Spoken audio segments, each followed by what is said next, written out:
စပိန်စီးနဲ့ဖုန်းကိုအန်ဒီကင်းကင်းဆွေးဖြစ်ဖြစ်နဲ့သုံးလို့ရကြတဲ့ bro တွေအတွက်အရင်အဆင်ပြေပစ္စည်းတွေကျွန်တော်တို့ဒီစပိန်သမားတွေက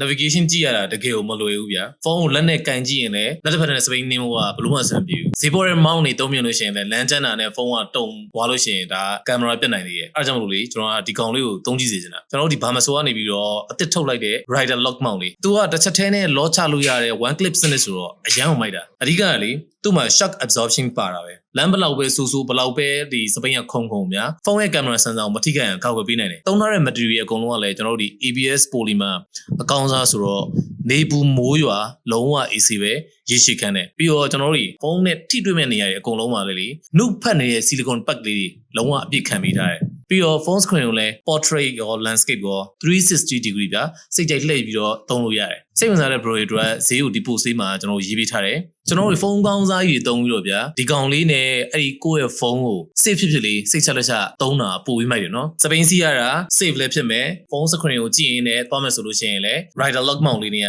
တော်တော် smart ကြတယ်ကောင်းဆုံးချက်ကတော့ကျွန်တော်တို့စပိန်စီးနဲ့ဖုန်းသုံးတဲ့အခါမှာ safe ဖြစ်တာပေါ့ဗျာ